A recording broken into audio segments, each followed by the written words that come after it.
At this moment, we have 0 viewers. You have 2 viewers. Oh, wow. Yeah. The 2 guests. Well, let's go to the main topic. I didn't really prepare something big, some big speech. I wanted to make it, as always, very informal and see how it comes within the evolution of this talk. But at least we have a main topic. Main topic it's the raft. There is I think everybody knows the raft, the parable of the Buddha, who is just to remind. I'm sure you two know it about it, but some of the viewers may not. It's about it is a man is trapped on one side of a fast flowing river. Where he stands, there is a great danger and uncertainty. But on the far side of the river, there is safety. Yet there is no bridge or ferry for crossing. So the man gathers logs, leaves, and vines, and is able to fashion together a raft. Sturdy enough to carry him, but by lying on the raft and using his arms to paddle, he crosses the river to safety. The Buddha then asks the listeners a question. What would you think if the man, having crossed over the river, then said to himself, "Oh, this raft has served me so well, I should strap it on my back and carry it over all the way over the land after he crossed the river." So the monks replied that it will not be very sensible to cling to the raft in such a way. The Buddha continues, what if he lay the raft down gratefully, thinking that this raft has served him well, but it's no longer of use and cannot be laid down on the shore? The monks replied that this will be the proper attitude. The Buddha concluded by saying, so it is with my teachings, which are like a raft and are for crossing over with, not for seizing hold of. So that's pretty much the the parable of the raft. So let's discuss what the Buddha mean about it. What does that mean to carry the raft? What does that mean to discard the raft? What do you say? Well, greetings, everybody. The raft is very useful, as in the teachings are very useful. Realizing impermanence is great. Realizing emptiness is great. Realizing that there is dukkha, that's all great. What are you going to do with it? You know, you can sit and turn it into an intellectual exercise, and become very smart about it. But then you're still not actually experiencing reality directly, which is, what is key in all this, right?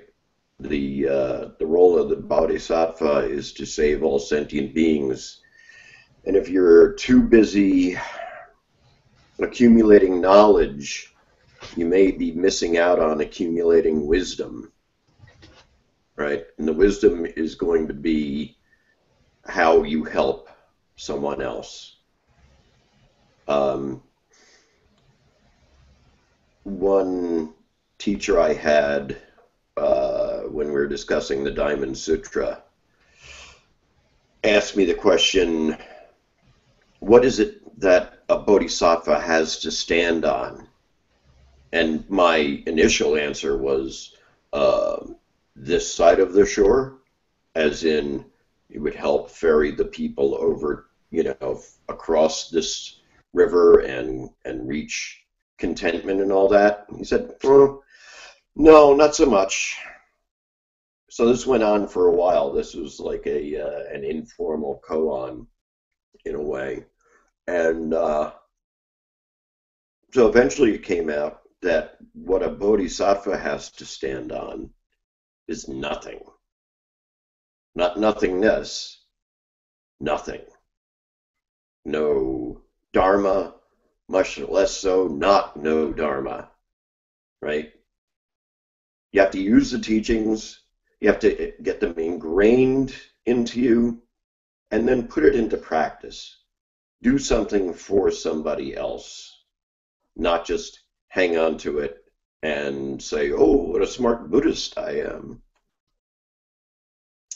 Back to you, Julio or Michael. No, well, the raft in the parable, it means the dharma. The dharma means all the teachings of the Buddha. For the non-Buddhist viewers, it's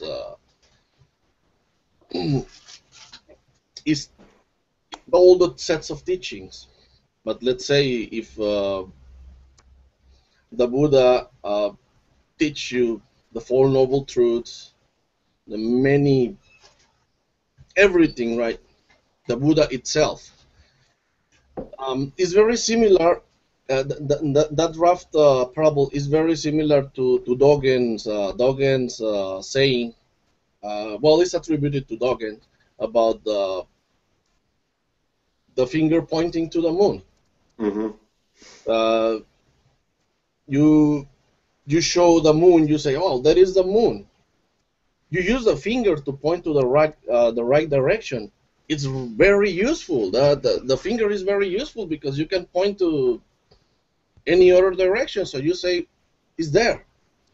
For a people that doesn't know the moon or have no idea what is the moon or what is any other object, the maybe without that finger pointing it, they will not find it, or it will be extremely difficult to find it. But the problem comes when you start worshiping the finger, and when you start getting in love with the finger, and then you kind of forget about the moon. So you get everything about the finger, everything around the finger, which the finger is just a something pointing to the moon. It's the same as the raft. The raft is just something to help you crossing. Of course, it's very useful because without it, you will be drowned. You will be lost into the river. But once you are in the other side, you must discard the raft. Of course, you already know the raft. You can use the raft to help others. It's not about as well to once in the other side, you need to discard totally everything, all the Buddhist teachings and everything, and forget about them. They still be useful, a lot of useful. But the thing is, when it says discarding, it's just like a never. We should never forget the fact that they are just teachings. They are just something that you use to cross the river. You shouldn't forget on that, and you shouldn't get lost on that. As long as you don't forget about that, you can use the raft properly to help others, to help yourself, but always having in the mind that it is just the raft. So that is the problem with many people, including many even religions. I see you, every religion as a raft. You can, if you use it properly, you can cross to the other part. Your raft, the raft that you build, it could be very effective. It can be faster than another raft, but that doesn't mean that that raft should be the only way. The Buddha says that nirvana is not conditioned. So I see many people that gets in love with the raft, that start to cling on that raft, on the Buddha, on the Buddhism, and there is a build all that worshipping system around around the person, around the teachings, and where and then no longer sometimes we no longer even think about ourselves. It becomes a matter of blind faith, a matter of whatever it is. Let's take it, and all these sutras and everything is literal or maybe not literal, or whatever your interpretations or your teacher's interpretations. That's the truth. That's the ultimate truth, and that's the moon. So I think that is precisely the great use for that parable. That's why the Buddha said about it. The Buddha warned us about it. It says, "This is a raft. Don't forget about it." Michael, you are very quiet. What do you say? You have his microphone muted, man. Somebody has his microphone muted. Huh? Michael's microphone is muted right now. Oh yeah? Mm-hmm. Well, then he did by himself. Michael.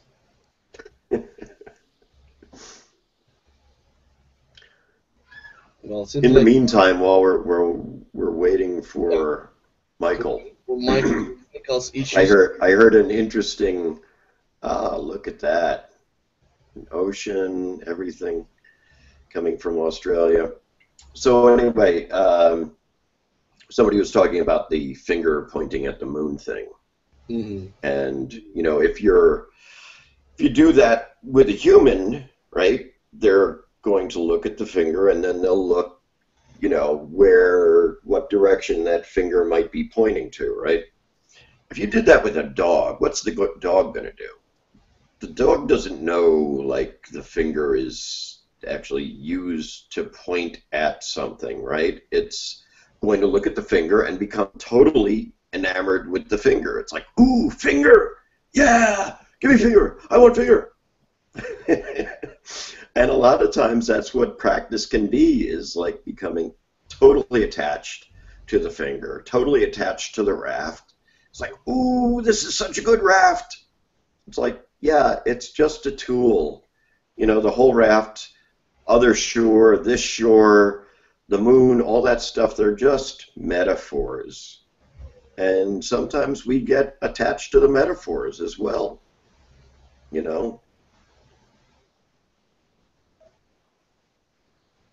Yeah. Nice little ocean view there, Michael. Oh yeah.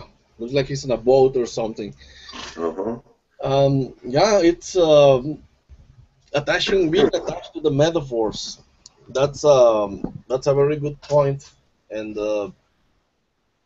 but the question is, how can we avoid that? How can we avoid to not get attached to the raft? How can we avoid that? How can we always be aware? That's another tool that the Buddha provided, which is the meditation, which is the practice itself. If you constantly practice, it's precisely to verify the things by yourself with your own experience everything that the Buddha says. He didn't say things just for you to just believe it.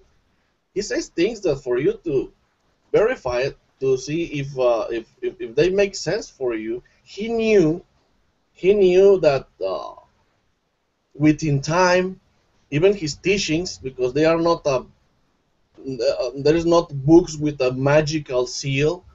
All the Buddha's words and teachings um, were try well, were tried to be kept as faithful as possible. But humans are humans, and the Buddha knew that. So um, they can be subject to changes. Like some monks within time could add this, subtract that. Who knows? Who knows, right? So the Buddha tried to shield his teaching by teaching the practice. Say you practice, you meditate, you mm, train yourself to experience by yourself what I say. If it makes sense, if it fits you, if it goes in line with your reality, then go ahead. You are on the path. But precisely, he gave us that tool. That is why that is that's the answer for that. How will not be attached to the raft. But when we start to feel lazy and not working too much, we will tend have the natural tendency to just accept whatever is told and get it as an ultimate truth, right? Right. One of the things about the I always sort of paraphrase pretty much everything when you get down to it. One of the things that I say about that particular, I think that's Anuttara Sutra or Sutta, I suppose.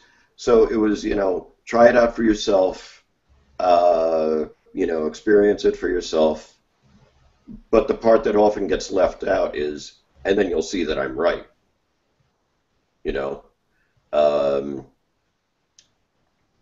Somebody that experiences something for themselves when they're still deeply mired in delusion, they're going to be able to justify any number of things that seem to, make sense at the time.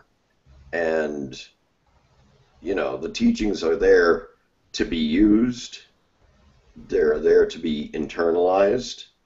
And then, like you said, through practice, we cultivate all that so that we do get to the other side, that we do get to the point where we can intuitively help our fellow sentient beings to realize the same contentment, the lack of struggle, the lack of suffering that, hopefully at any given moment we might have. Exactly. And always be skeptical, especially from yourself.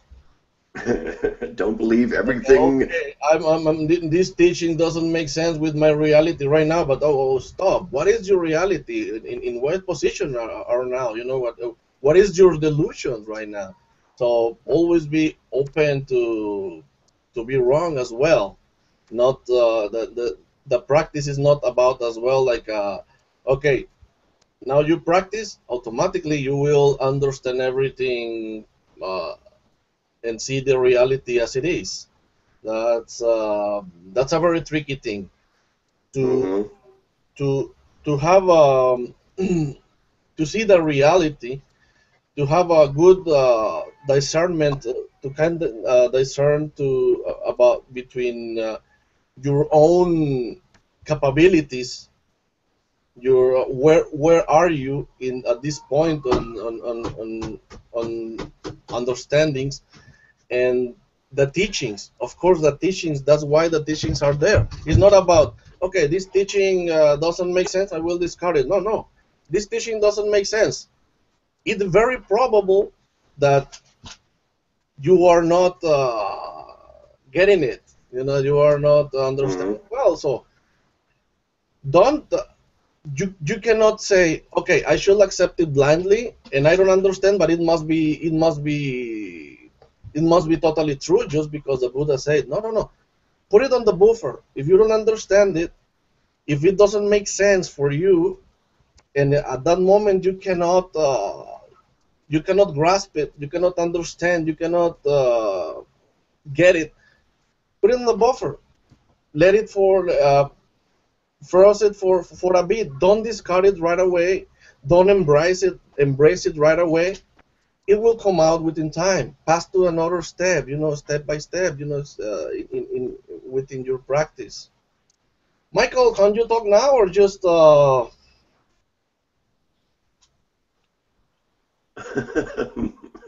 Michael is shy. He has the hoodie on. Yeah. Well, at least we can see his face. It's in the Sort of from the neck down. he's about to make a raft and try to cross from Australia to I don't know which point on New Zealand or with.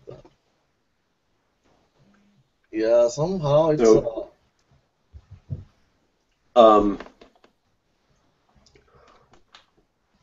one thing that if we continue with the raft metaphor, when you're in the middle of the river, discarding the raft would be counterproductive, right? You would end up sinking into that river of dukkha. You'll get drowned. Exactly. So, but the thing is, one of the elements that constitutes the other shore is that when you get there and you have the realization that, oh hell, there is no other shore, there is no raft, there is as much dharma as no dharma. That's a very scary place to be, you know, to get to the point where that great faith, great doubt, and great courage can coexist, knowing that everything is going to be okay. I can get through the fear that everything isn't going to be okay. And the fact that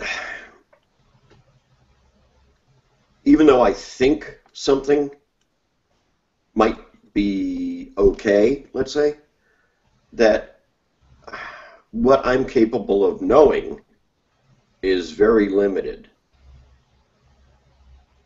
And being willing to accept all that and then just stand on your own without relying on everything else it can be very scary. And we have to cultivate our ability to continue to go through that, to you know, make that leap, to let go of the branch that we're holding onto with our teeth, and you know, just let the fall happen. Yeah, indeed, this is extremely tricky and extremely easy and extremely difficult. All of it at the same time. When, especially because we are dealing with metaphors. When people hear about the other shore, yeah, now we can hear Michael. When people think Hello. the other shore, people tend to think that there is something that it can be recognized, that there is actually something, right? Something that you will reach, you will something more recognizable. But the reality, as you say, the thing is, there will be a point when you discover that there is no other shore. There is not even raft, not river. And at that moment, is I think it's one of the most difficult moments in for when there is a realization of that, more than just intellectually uh, understanding that when there is a little bit deeper like realization about that, it's a very dangerous place because it might have a tendency of confusing with nihilism.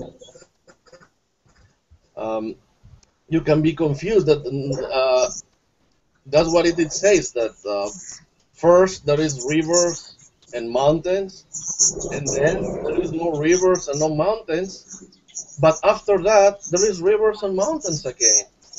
So that is the other, that is when you after that that period of get totally lost, that there is nothing, and then there is nothing but there is. Then you get into the mountains and the river again, but it's not the same mountains and the rivers as before, because before it was all a bunch of labels and a bunch of delusions, and now it is simply mountains and rivers, conventionally thinking, and then you understand that, and then you just enjoy that. But going back to the raft is the same. It's just it's as empty as everything else, and that's the only point. The point is not to, because many people can say, okay, at what point we should discard the raft? At what point? When? How will I know? Don't worry about it. I think the teaching, the parable of the raft, is just to make you not forget that that is the raft. That is the important thing, to identify that it's just a tool. Don't forget about it. Use it. It's very useful. But don't forget that it is a tool. It's not Right. the goal. You cannot just build your life and start living in the raft forever. Naga, welcome. Greetings, Naga. Naga is shy as well. Yeah. Michael, we can hear you now. Hello. And also let's invite to Randy. Yeah. Randy Booker is watching us as well. He's shy as well to participate, but I know he's listening to Greetings, us. Randy. Randy. So, Michael, finally you are up. Yeah, I finally worked out how to use. Hello.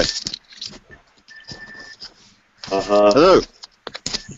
Can you hear me now? Yeah, I can hear you. Yes, we hear you, Michael. So there was one thing I wanted to say about the raft. There's the concept of the raft, as in the Dharma. Then there is the letting go of the raft.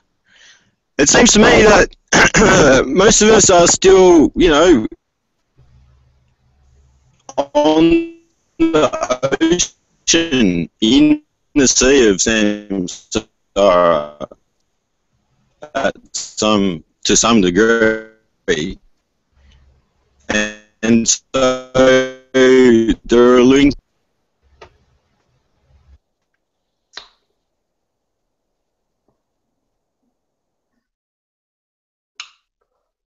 Lost your audio, Michael.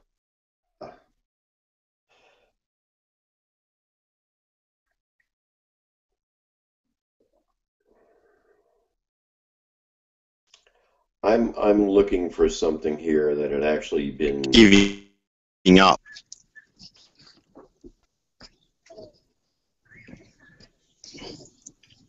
Yeah, we missed quite a bit of that, Michael. Yeah, the sound,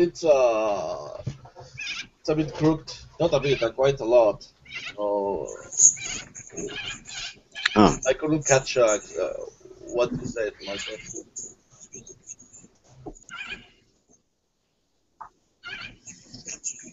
But I can hear very clear the seagull. Oh. I know, and we're, what are we looking at a picture of from Michael's camera? But a whole bunch of boats. Naga, hello Naga, how are you today? Isn't it pretty? Yeah. Very metaphorical of you, Michael. Yeah. Very, very in line. It is indeed. Can you see the other shore? Very in line with the topic. Yeah. We're talking about other shores and Raft, and he's broadcasting from the shore with a lot of. So Naga, hello. Hey, Julia, how are you? We missed you. I know. Yeah.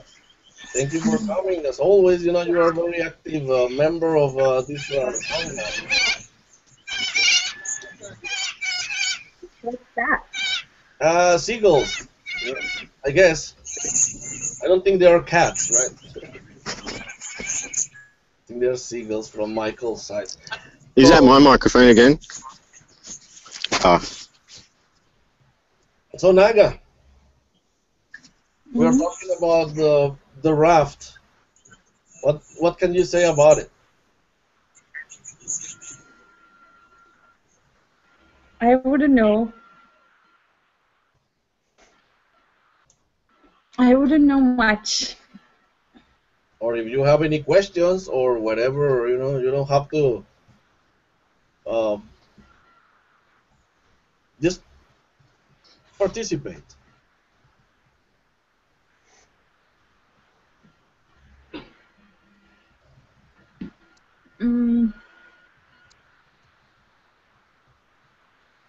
Randy, if you have any questions, you can come down. I can read you there. Yes, Naga? Let me write my question. Why? Okay, that's okay. You can talk. I can hear you very clear. I think, see, this is what happened to me. My biggest teacher died. The yoga teacher, right? Last week. Oh. So for me, Iyengar died. So for me, I almost detached from all the teachers because it kind of confused me. The death of a teacher, I think, confused me a lot.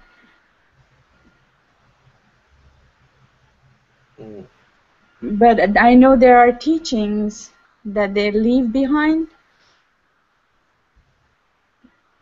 I think I was still connecting with the physical body. So that was my big, throughout the last week, I think, even until now, I was trying to realize on that. That was my thing last week. Well,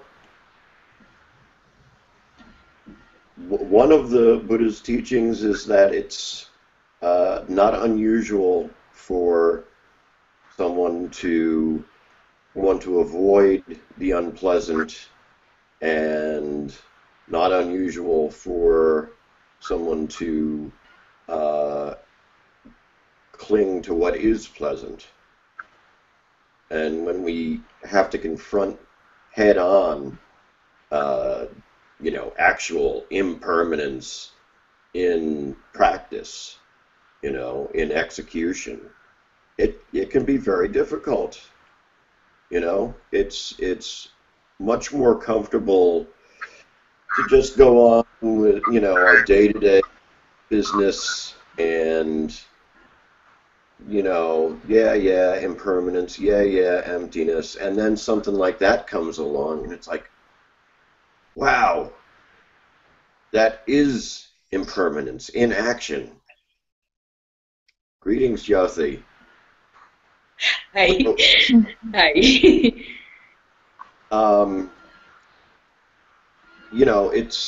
at that point is when you have to use the teachings, use the raft to basically, I don't know, console yourself almost.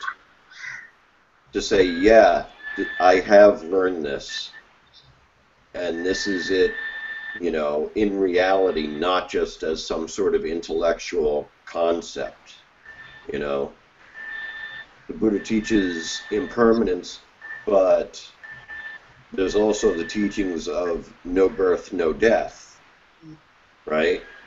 So the fact that, you know, the physical body may have died and is going to, you know, go back to its constituent elements doesn't mean that all the good that your previous teacher gave you and gave everyone else, that's all now, you know, gone in as impermanent as his physical body might, right?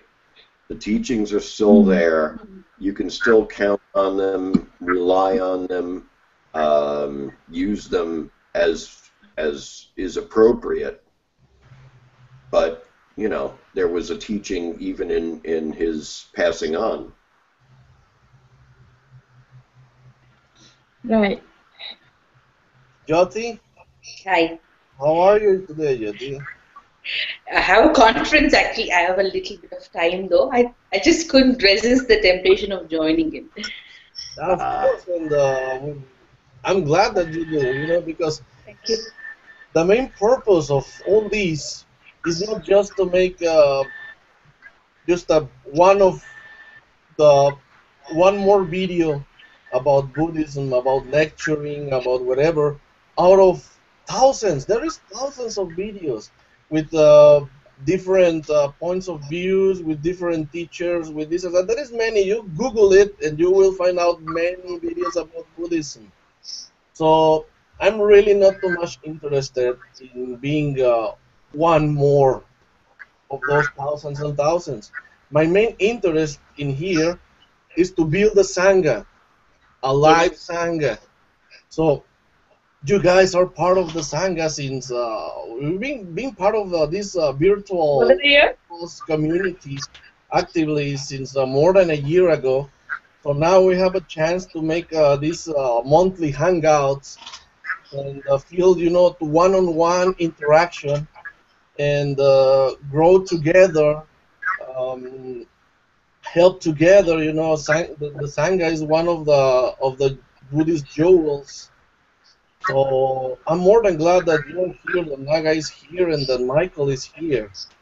And of course, Inzan, but Inzan is always here. Thank you, Inzan, because you never let me down. Is because these are supposed to be only my broadcasts, and I'm usually not present in his broadcast, but he never failed in mine. So sometimes I feel like, well, I'm very grateful, Inzan. Thank Yeah, my question is, My pleasure. how will I let go of this raft? See, it got me here, asking you another question, because I'm beginning to get myself very attached to this raft of your Sangha and your group. It is very difficult to let go of this raft. So, as you awaken or as you realize, are you going to come to the realization that this is the time to let go of the raft, or you just hang on, you know, till you get that realization? Does the realization come before you let go of the raft, or does it come on its own? I don't know. I really don't know. Now, you see, sometimes you can view this as another form of attachment. So if I have this problem, I know that there is this raft, this group of people whom I can approach, and there is this great confidence in these group of people. But sometimes, you know, I may not get all my answers there, and it leaves me in a lot of lurch and a lot of anxiety many times. It's happened. So I don't know whether this. Sometimes you can misuse this kind of an attachment to the raft as a sense of self, and it will make it more difficult to let go of the raft. Is that a valid question? Well, one of the things about a Sangha in general and why we're at the point where we take refuge in the Buddha, we take refuge in the Sangha, and we take refuge in the Dharma. One of the points of being a Sangha, the community of practitioners, is that there isn't just one guy sitting at the head and anything he says is it.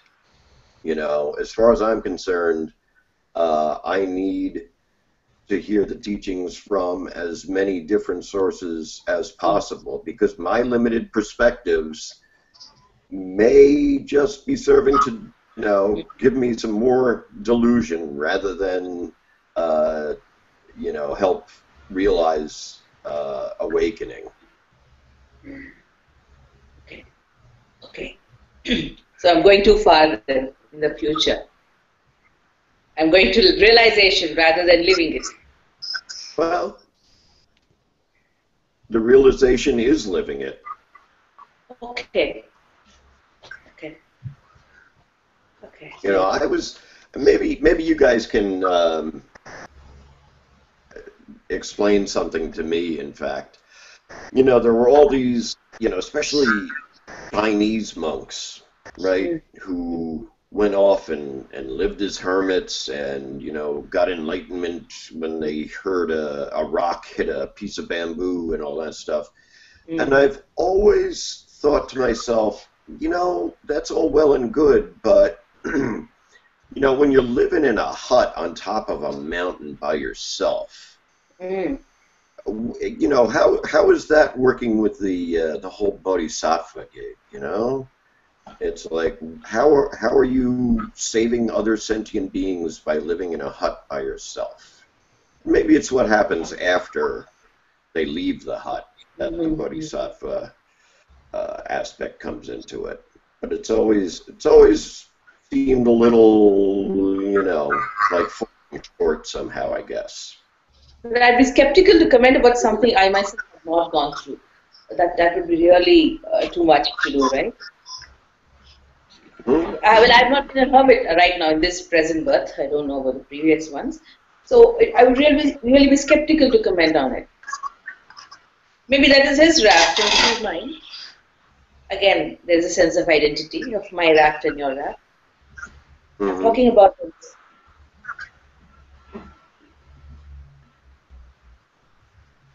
Yeah, well, about the about the monks that you mentioned, Insan. I do think that everything has its place. Sometimes I thought about it, as you say, like how comes and how goes in line with the bodhisattva ideals, living by yourself in the top of a mountain and never showing up. Oh, well,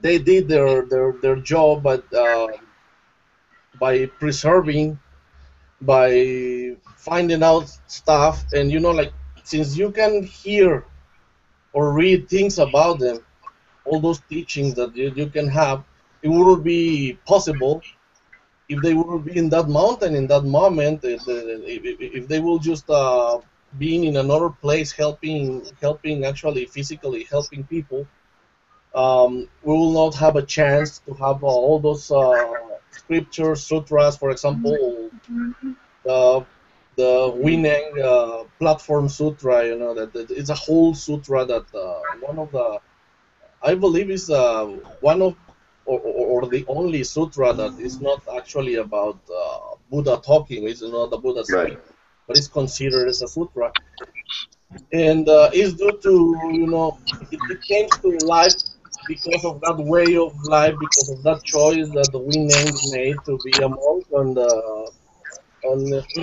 in the mountains or kind of isolation.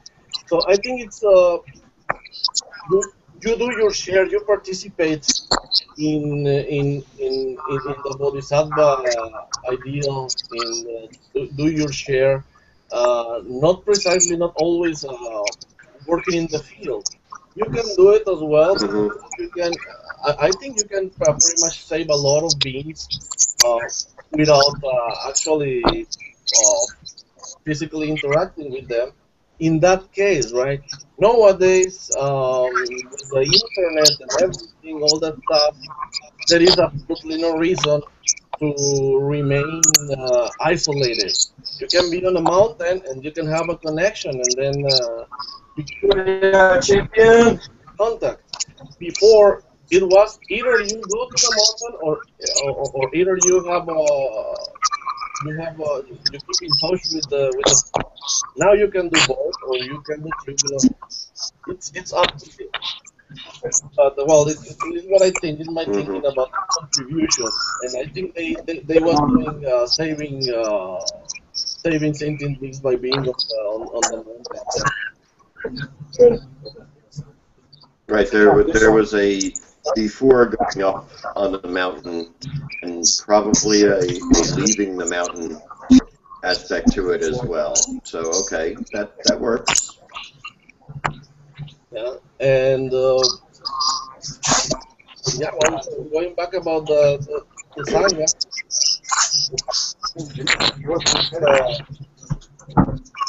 and about you say, Jyoti mentioned if I did well, because the sound in mine, it's in my computer is a little bit crooked, but Yes.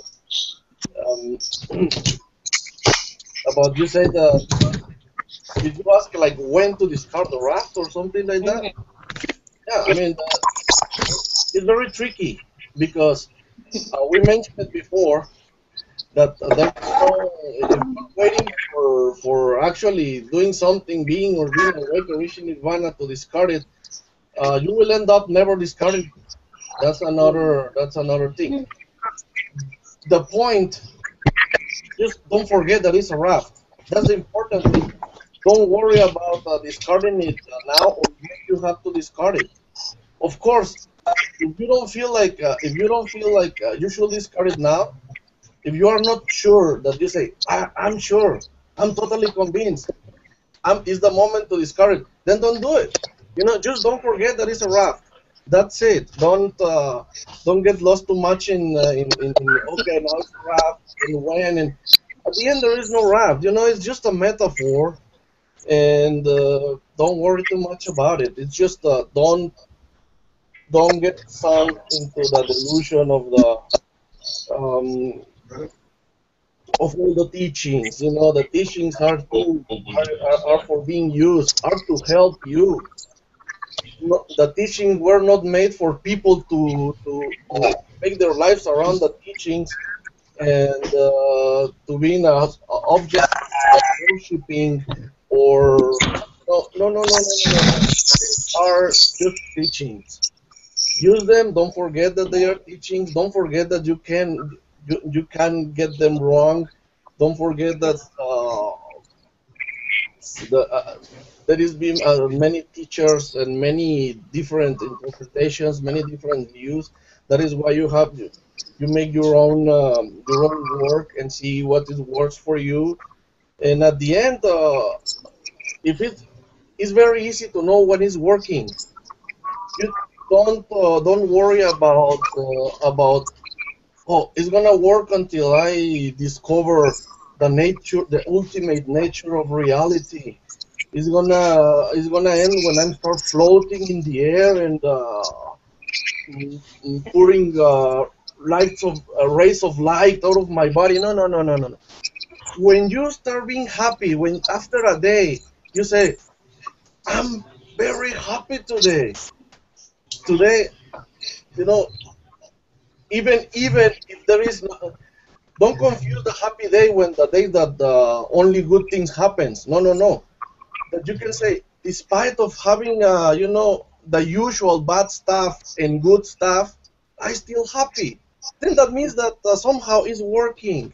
So the teachings are all about being happy in the reality. The only reality is the here and the now. That's it. Don't worry. That's the problem. That's exactly when we start getting lost into the raft and getting in love into the raft. we think too much about the metaphysics, about like past lives and the future lives and this and that. And no. Here and now. Be mindful. Be happy. Don't cling on everything. Don't even cling in the here and now. That's another trap. Because some people like you start having good memories, and sometimes you can just enjoy remembering. Why not enjoy it? Don't say like I have to be here and now. No. That doesn't mean that you shouldn't think about the future, but of course you cannot cling on the future, like saying worrying too much and losing your present about like, oh, what should I do, or imagine things that will never happen. No, but you have to make some plans. You have to, just be happy, be here and be now. Forget about sudden illumination. I think that's another trap, because everything is just metaphors. Everything is empty. There's not gonna be one day that suddenly, boom, everything, you will know everything and everything will be fixed for you. No. That's delusion. Forget about it. Maybe not. Right now, be happy, enjoy, drink your tea, smile, enjoy your family, your friends. That's it. When you are actually being suffering less and less than the previous day, than the previous time, that means that your work is doing fruits, is being fruitful. So that's all it matters. So please don't get lost into the raft. Don't get lost into, but the teaching, I cannot understand this. What is that? What is emptiness? What is dukkha? What is the Four Noble Truths? Like, yeah, of course, there is some time when you can think about it, but don't worry about it. Don't worry too much. Just live. Use the teachings to live, to be happy, and you will be able to know if the raft is being useful for you. Hey, I've been thumbing through my phone here looking for something, because I knew I had read it like within the last week or so, because it seemed really appropriate to this. And Jyoti, you should see if this sounds familiar or anything. The Buddha. They are bodhisattvas who do not apprehend the Dharma, much less know Dharma, who do not apprehend the path, much less know path, who do not apprehend or mind morality, much less immorality, who are unincluded in all the triple world, unincluded in the deceases and rebirths, in all destinies and becomings, not bent on their bodies or lives, much less on outward objects, who have achieved the end of the stream of samsara, who have crossed the flood of the great becoming, have escaped from the great battle. It is of these bodhisattvas, great beings, that this is the range and the route of these dharmas. Did that ring any bells to you there, Jyoti? You know something that overwhelms me. I don't know what to do with it. My fear is this attachment to the raft going to give rise to another birth? That is the worry. Suppose I would, at the moment of my death, I don't know how it will be. I'm so attached to this raft right now, and I'm amazed and dazed by it. So would it not give rise to another birth? Then it goes on and on. When is this going to stop? So is the attachment to a raft, could that be a reason for rebirth? And it defeats the very purpose of the raft itself. Because the raft is for liberation, and you can use it to just come back, being attached to it, back and back again into the cycle of existence. That is my thing. All that I share, most of the things that I share, they amaze me, and sometimes I can't comprehend it. Share it because of that. I want to get a feedback from you guys about how you understand it. That's exactly why I share it. Well, I'm glad you did, because it gave me another great realization. Yes. So thank you. Thank you. The one thing that jumped out at me most And I guess I had it in the context of knowing that Julio was going to be having this hangout this weekend, was that apprehending the dharmas, much less so apprehending no dharmas. So for me, that meant you can't discard teachings that you don't have. Right? So until you've actually learned the Dharma, experienced the Dharma, been comfortable with the teachings of the Dharma, and have internalized the teachings of the Dharma, until then you can't discard them. And by the time you've gone through all of the practice that gets you to the point where, you know, you've been able to internalize the Dharma, then you see that there is no Dharma to let go of in the first place. Everything is as it is, and it's okay. But until you've gotten the Dharma, in a less than elegant way of putting it, you can't get rid of the Dharma. You can't discard it. And it's more comfortable to cling to the Dharma and say, yeah, this is something. No, it's really not. As Julio said, it's as empty as anything else. The teachings themselves are about things. They're about how to, you know, end suffering and struggle and dissatisfaction. They're about what causes all of those things. They're, you know, giving us the reassurance that there is a way to lessen that feeling of dissatisfaction. And there's a path that we can take that will help do that. But those teachings are about these things. They aren't these things themselves. Okay. Right? So Just so. Until you've gotten your life wrapped around the Four Noble Truths and the Eightfold Path, then, you know, you're not going to be able to let go of it. Yes. You know, all those teachings are going to enable you to get to the point where you have courage enough to let go of them. Yes. Okay. It's okay. Okay to cling right now. Naga, say something. We have 5 minutes. Can we finish this broadcast? I'm just listening. I'm better that way. Okay, well, Michael, can you talk?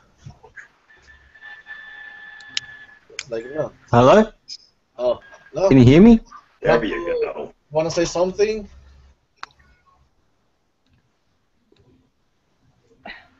Something to Yes. Go ahead. Why? Okay. So, in terms of the raft, the raft is the Dharma. So we don't relinquish until we've truly crossed to the other side. So it seems to me that you'll have to own and do and be that it's difficult to really get right to the other side. So I'm thinking that you can't really let go of the raft in the fuller sense until you've truly crossed the other side. Yeah, it would be rather pointless to do that, right? You get stuck in the that river of dukkha.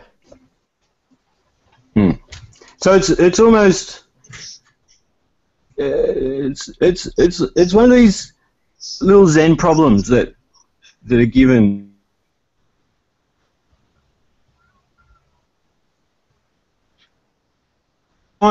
Well, to shake people, they're going to achieve something in the terms of letting go. isn't an achievement in itself, because really the Dharma is life. Right. So we don't let go of life until we've, gone.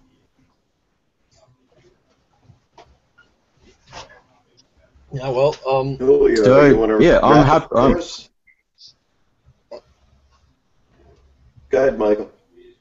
Yeah. Well, no, you go. Oh, sorry.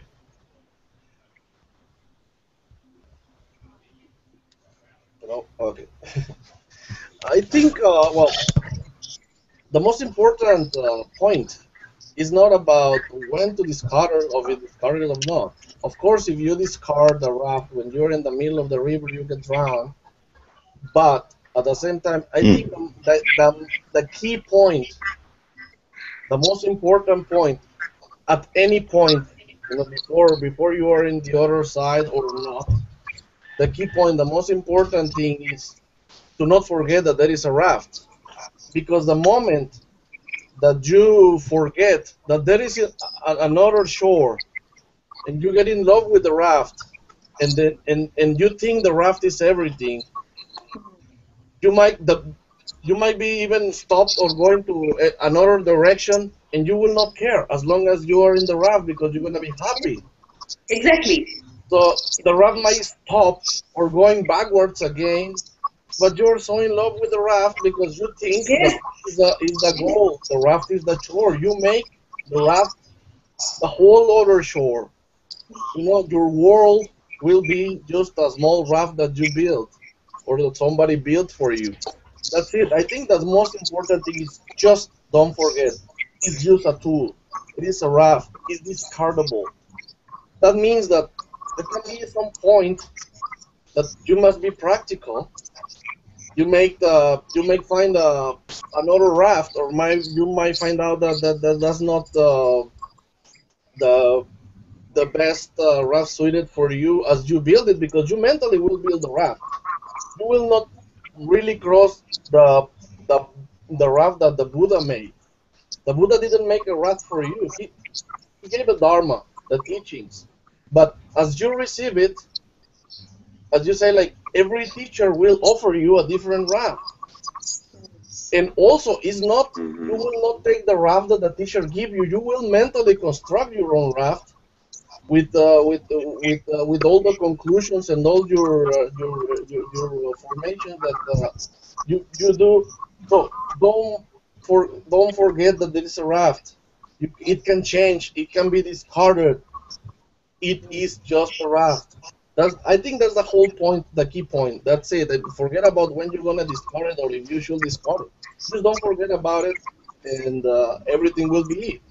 So you will always keep going and trying to cross the river. How do you keep checking on that, Julio? Sorry? Can you keep checking on that? Are you making the raft your word or the other shore? How do you keep checking on it? Is there a way of checking on it? As I said, as I said earlier, that is a good way to checking if you are making progress. Mm-hmm. If you are being feeling better, because at the end, the whole point in Buddhism is the end of suffering. So if you will be dealing with the daily problems. For example, you will be dealing with you'll fight with a friend, have a misunderstandings, whatever, or somebody will die, somebody close to you will die. You will at some point compare with yourself in the past, and you will say, "Whoa, the way you reacted in the past. In the past I want to kill myself. I was depressed for 1 month. Now I understand more impermanence. I cry for. Of course, it's very normal to mourn the death of a person, or if you fight with your friend. Oh, this time at the next day, I went with my friend, talked to him or to her, and made the peace, and we sorted about it. And while in the past, a year ago, I will say like, damn with you, and will discard my friend, or so you can easily see if you are making progress, internal progress, if you are suffering less, if in the same situations that in the past will make you totally depressed or cause you a great deal of pain, of dukkha, now is less. For sure, maybe you will not have a totally extinguished the suffering, but you can easily tell if you are suffering less. So if you are suffering less, you can say, oh, this raft is going to the right direction. I'm going to don't forget about the raft. I'm going to the right direction. But if in the opposite you say, I'm worse than last month, I'm worse than that year, then you are going astray. You are not going to the right direction. So I think that's kind of easy to verify where, in what point and where are you in this moment. Thank you. Right. Thank you. Like, you're welcome. So in Naga's case, where she's feeling sad about her teacher having died, it's perfectly natural to feel sad about that, right? But like you start out thinking that mountains and mountains and rivers are rivers, and then when you come to the point of 360, excuse me. Once again, mountains are mountains and rivers are rivers. It's the same thing with, the Four Noble Truths. Is that, yeah, they're suffering and the means to end it and all that. But then you get back to the point where somebody dies and you're sad about it. But the fact that you're sad doesn't necessarily mean that you're suffering because of it. When you're sad, you feel fully sad, and you're comfortable with feeling fully sad. You don't have to struggle against feeling sad because, I'm following the Eightfold Path. Why am I still feeling sad? Well, because you're clinging to the Eightfold Path, and you're attached to the Eightfold Path, and until, those particular rafts get discarded, yeah, you still are on that wheel of samsara, and you still are suffering. Yeah. But like sad doesn't mean necessarily suffering. Yeah, angry doesn't necessarily mean suffering. It's perfectly normal to be sad when somebody dies and miss that person. The problem is when you start hurting yourself with your thoughts. Oh, I wish he will not be dead. That's a reality. The reality is that he's dead. You cannot change it, but the problem is when you start wishing it was different. When you start grasping the memories, and it's very okay to honor a person and have a memories. It's sad, it's normal, but when you cling on them and you start like, oh, and then with your own thoughts you sink yourself into even deeper sorrow.